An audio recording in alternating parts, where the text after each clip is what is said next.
Hey guys, welcome back to my channel. তোমরা সবাই কেমন আছো? আশা করি সবাই খুব ভালো আছো। আমিও খুব ভালো আছি। দেবব্রত লাভ দেবান্তিস ব্লগে তোমাদের জানাই আরও একবার ওয়েলকাম। তোমাদেরকে তো বললাম কেমন আছো। তো আজকের ভিডিওটা আমি এই সকাল থেকে চায়ের সসপ্যান ধুচ্ছিলাম, তখন থেকে আমি এই ভিডিওটা শুরু করেছি। তো চলো আজকের পুরো ভিডিওটা তোমরা কিন্তু দেখো, কেউ স্কিপ করে যেও না। ভিডিওটি তোমাদের খুব ভালো লাগবে আশা করি। ভিডিওটা অনেক কিছুই দেখার আছে, বললাম যে কেউ স্কিপ করো না প্লিজ, শেষ পর্যন্ত ভিডিওটি দেখো। কিন্তু ভিডিওটা খুবই বড় হয়ে গেছে, আর দেখা যাক কতটা বড় হোক বা ছোট হোক। চলো এখন বসে পড়েছি। এখন কোথায় বসে পড়েছি? এখন আনাজ কাটতে বসে পড়েছি, যাকে বলে মূলো, বেগুন, আলু, তারপর করলা, খেটে শাক, শসা এইসব নিয়ে বসে পড়েছি। এইদিকে আছে পুঁই শাক আছে। চলো আনাজগুলো আগে ঝপাঝপ করে কেটে নিই। আমি আনাজ কাটতে বসে পড়েছি। কি রান্না হবে সেটা তো জানি না জিজ্ঞাসা করলাম। মা বললো আপাতত করলাটা কাট। সেই জন্য তারপরে আমি আবার জিজ্ঞাসা করবো যে কি রান্না হবে। আপাতত করলাটাই কাটছি। আর ক্যামেরার সামনে কী যে বকছি তার ঠিক নেই। আমি যদি ক্যামেরার সামনে আসে নিজেই আং বাং করে বকি। তোমরা কেউ খারাপ ভাবো না, কিন্তু যা মন যাবে আমি গান করবো, করবো, যেটা মন যাবে আমি সেটাই করি ক্যামেরার মধ্যে। আর কি করব বলো, প্রতিদিনের মতন কি ব্লগ তো দিতেই হবে, তাই না? তোমরা আশায় থাকো, অপেক্ষায় থাকো, যারা আমার প্রতিদিনের ভিডিও দেখো, তাই না? আর এদিকে আমার অনেকগুলোই প্রায় সবজি কাটা হয়ে গেছে বলতে মাকে আমি জিজ্ঞাসা করলাম। এখানে কেটে রেখেছি আলু ভাজা, বেগুন ভাজা, পটল ভাজা, তোমরা তো ওইটা দেখতে পেলে। আর হয়তো করলা ভাজা, এই যে দেখিয়ে দিচ্ছি তোমাদেরকে। এরপর একটু শাক হবে, শাকটা কেটে নেব এখানে। আর এখানে আমি সব সবজিগুলো কেটেছিলাম, তো তার খোসাগুলো একটু কুড়িয়ে নিচ্ছিলাম। আর এদিকে আমাদের খেটে শাক হবে আজকে, তাই খেটে শাকটাও একটু বেছে নিচ্ছিলাম। কারণ বাড়িতে অনেকেই আছে, তোমরা তো জানো, দিদিভাই আছে আর জামাইবাবু আসছে আজকে, আর অত্রি আছে। আমরা ঘরে 4 জন আর দিদিভাইরা 3 জন, তাহলে 7 জন হচ্ছে। 7 জনের আসে, 7 জনের রান্না করতে হবে। তো দেখছো যে ক্যামেরার মধ্যে বকেই যাচ্ছি। আর এদিকে আমার এটা কি ধুচ্ছিলাম মনেই নেই, কারণ এটা কিছু 2 দিন আগের ভিডিওটা। কী যে ধুচ্ছিলাম, হ্যাঁ দেখতে পেলাম যে আলু ধুচ্ছিলাম। আলুটাকে আমি একটু সেদ্ধ করতে দিয়ে দিয়েছি। আর এদিকে আমি হলুদটা নুনটা মাখিয়ে রেখে দিচ্ছি, হলুদটা মাখাই না। আলু, বেগুন, পটল, করলার মধ্যে ভালো করে নুন মাখিয়ে রাখলে না তাড়াতাড়ি ভাজা হয়ে যায়। দিয়ে আমি ভালো করে নুন মাখিয়ে রেখে একটা চাপা দিয়ে দেবো। আর এদিকে আমি পটল আলুর তরকারি করব, একটু পটল আলু মাছ দিয়ে ঝোল করব, তাই ওইটাতেও একটু নুন মাখিয়ে রেখে দিলাম। আর এখানে আমি আমার ডিউটি করতে চলে আসছি, রান্না। আর এইখানে বাবা হচ্ছে মাছ এনেছিল, মাছটাকে তোমাদেরকে দেখাচ্ছি। আর দেখছি যে মাছটা লাস্টে করব ভাবছি। চলো আগে শাকটা ধুয়ে নিয়ে চলে আসি। বলতে কলতলায় চলে আসছি শাক ধুতে। আজকে হবে বললাম যে খেটে শাক হবে, খেটে শাকটাই আজকে রান্না করব। খেটে শাকটা আমাদের বাড়ির সবাই খায়, সবাই পছন্দ করে আর কি। সেই জন্য খেটে শাকটা বারবার হয় আমাদের বাড়িতে। আমিও ভালোবাসি, খুব একটা নয়, তবুও ভালোবাসি। যে খাই না, খাবো না কি সেরকম কিন্তু না, ভালোবাসি কিন্তু। আর এখানে ওইদিকে আমি রান্না বসিয়ে শাকটাকে ধুতে গেছিলাম। রান্না বসিয়ে বলতে একটা ভাজাভুজি বসিয়ে আমি গেছিলাম। আর কি ভাজা বসিয়েছিলাম সেটা তো কি বলবো, 2 দিন আগের ভিডিও, সে আর কি আর বলবো বলো। আর এদিকে আমি একটু সর্ষে বেটে নেবো, সর্ষে হোক আদা হোক, মনে হয় ওটাই সর্ষেই বোধহয় বাটবো। সেই জন্য শিলটা বের করলাম। আর আমি মিক্সিতে অতটা বাটি না, যখন ভিড়ভাট্টায় হয় আর অল্প স্বল্প কী আর মিক্সিতে বাটবো বলো। এটা আমি শিলেতেই একটু বেটে নিই। 1 চামচ সর্ষে আর কতক্ষণ, এইটুকুনি সর্ষে বাটতে দেখবে।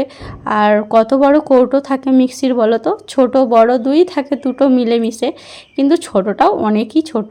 আর যদি ঘরেতে অনেক লোক জুটে তবেই মিক্সি চালাই আমি, তার আগে আমি মিক্সি চালাই না, কারণ ওইটুকুন চালিয়ে আর কি করবো বলো। আর এদিকে দিদিভাইরা কামারপুকুর যাবে বলে বেরোচ্ছে। কামারপুকুরে একটা কি দরকার আছে। আর এখানে আমি জোরে শিলনোড়াটাকে ঘষছি তাড়াতাড়ি যাতে বাটা হয়ে যায়। আর এদিকে আমি কথা বলছিলাম, কথা বলতে বলতে শিলনোড়ায় সর্ষেটা বাটছিলাম। চলো সর্ষেটা এখন বেটে নিই। আর আমি না বেশিক্ষণ কথা বলতে পারি না, মানে এই মানে ভিডিওটা যখন এডিটিং করছি বেশিক্ষণ বলতে পারি না, আবার ঘুরে আসি, আবার কিছুক্ষণ এসে বলি।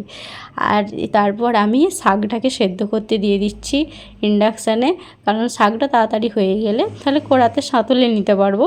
আর এদিকে বাবান সোনার কীর্তি দেখো, বাবান সোনার জন্য একটা খেলনা এনে দিয়েছিলাম, ওতে চায়ের কাপ ছিল, ওটাতে সবাইকে বলছে চা চা চা চা, দিয়ে মুখে করে আনছে, দিয়ে বলছে চা চা, মানে সব বলছে চা খাবো চা খাবো। আর ওটি ও এবারে স্পষ্ট বলে যে চা খাবো। আর এটা দেখছো বাবান সোনার মুখটার অবস্থা, কারণ হচ্ছে ছাতু খেয়েছে, ধোঁয়ানো হয়নি, সেই ছাতুটা খেয়েছে, আর এরকম করে হাঁটি হাঁটি করে আসছে। আর মা বলল চল ধুইয়ে দিই। আর আমি তখনই ভিডিওটা করেছি, তোমরা কেউ ভাবো না যে আমি আমার ছেলেকে ধোয়াই না, পরিষ্কার করি না, সেরকম কেউ কিছু না।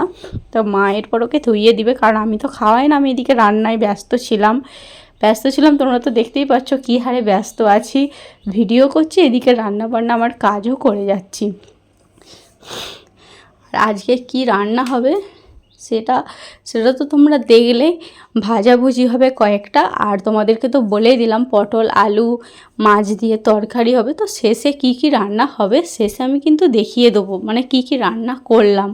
এদিকে আমি পেঁয়াজ রসুনটা ছাড়িয়ে নিচ্ছি আস্তে আস্তে করে, কারণ রান্না আমি একাই করি, আর কি রান্নাতে আর কি আর সাহায্য করবে বলো, কারণ বাবান সোনাকে তো একজন করে না নিলে না, ও এতটা ছটপটে কি বলবো তোমাদেরকে। তোমরা যদি আমার বাড়িতে আসো, মানে না দেখলে তোমরা বিশ্বাস করবে না, বাবান সোনা এতটা ছটপটে, মানে একা রাখা যায় না।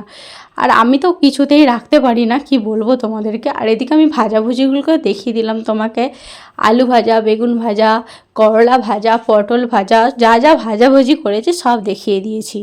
আর এদিকে আমি শেষে মাছটা করে নিচ্ছি। আর এইটাই দেখছো, এটা হচ্ছে মাছের তেলটা যেভাবে মাংস ম্যারিনেট করে রাখে, হলুদ গুঁড়ো, লঙ্কা গুঁড়ো, পেঁয়াজ, তেল, আমি সেইভাবেই ম্যারিনেট করে রেখে দিয়েছি, একটু সর্ষে দিয়েছি তার মধ্যে। আর এইভাবে করলে না খুবই ভালো লাগে, মানে আমি অনেকক্ষণ ওই আধ ঘন্টা আগে আমি মাছের তেলটাকে এইভাবে ম্যারিনেট করে রেখে দিই। তারপরে তেলটা আমি দিয়ে দিই, আর কড়াতে কোনো তেল দিই না, ওতেই তো সব দেওয়া থাকে। তারপরে আমি কড়াতে ঢেলে দিই, একটু জল ঢেলে মানে হয়ে যায়। এইভাবে করি আর কি। আর এদিকে আমার মাছগুলো প্রায় ভাজা হয়ে গেছে, প্রায় মানে শেষের মাছগুলো সব ভাজা হয়ে গেছে। দুটো মাথা ভাজছিলাম মাছের মাথা তো ভাজা হয়ে গেল। এই যে মাছ আমার ভাজা হয়ে গেছে, সবটা তোমাদেরকে দেখিয়ে দিলাম। লাস্টে যেই তেলটা আছে দেখছো, এই তেলটাতে আমি পটল আলুটা করে নেবো। তা পটল আলুটা তোমাদেরকে দেখানো হলো না, তার আগে আমার পটল আলুর তরকারি হয়ে গেছে।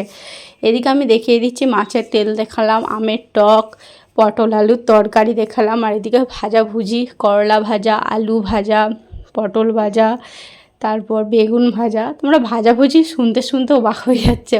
তারপরে বললাম যে শাকটা তখন সেদ্ধ হচ্ছিলো, তোমরা দেখতে পেলে। তারপরে শাকটা এই আজকের আমাদের মেনু দুপুরে রান্না বান্না করার পর তারপরে স্নান করতে এসলাম। স্নান করে এসে ভাত খাওয়া দাওয়া হয়েছে, মানে সেই তোমাদের সাথে যে যখন সেই রান্না করেছিলাম তখন সেই কথা হয়েছে, তারপর থেকে তো আর কোনো কথা হয় না। তারপরে স্নান করে এলাম, খাওয়া দাওয়া হলো, একটু ঘুম হলো, তারপরে তোমাদের সাথে আবার কথা বলতে চলে আসছি। তো আজকে রান্না বান্নার ভিডিওটা তোমাদের কেমন লাগলো, মানে অনেক কিছুই তো রান্না করেছি, আর তাছাড়া আমি আর কি আর ভিডিও দেবো বলো।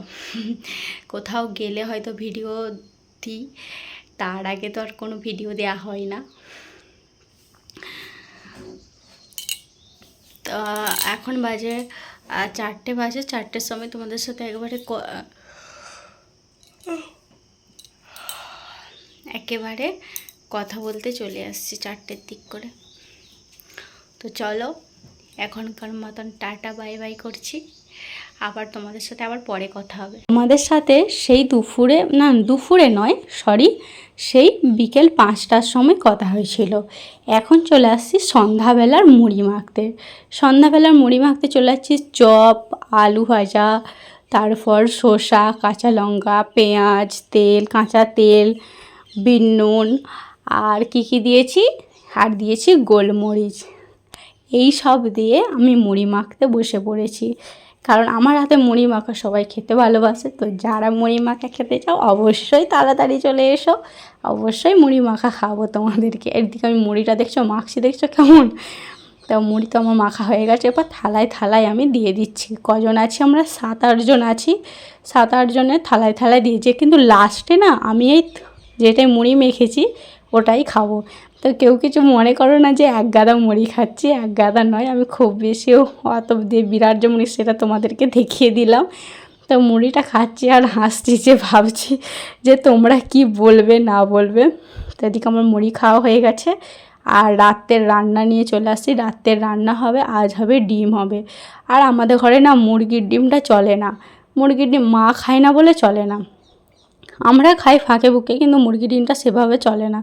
তাই হচ্ছে কটা ডিম ছিল, জামাইবাবুকে একটা গোটা দিয়েছি, তারপরে ওই 3টে না 4টে ছিল, সেগুলোকে আধটা করে হয়ে গেছে। কারণ হাঁস ডিম তো বেশি নেই, হাঁস ডিম ঘরে এই কটাই ছিল, আর খুঁজতে গিয়েছিল হাঁস ডিম পাওয়া যায় না। তাই ভাবলাম, মাকে বললাম মা আজকে আধটা করেই হয়ে যাক, পরের দিন আবার গোটা গোটা হবে, আনবেন খুঁজে। তো মা বললো ঠিক আছে তাই করে নে। তা আজকে করেছি ডিমের ক্যারি। ভিডিওটি তোমাদের কেমন লাগলো অবশ্যই লাইক কমেন্ট শেয়ার করে দিও।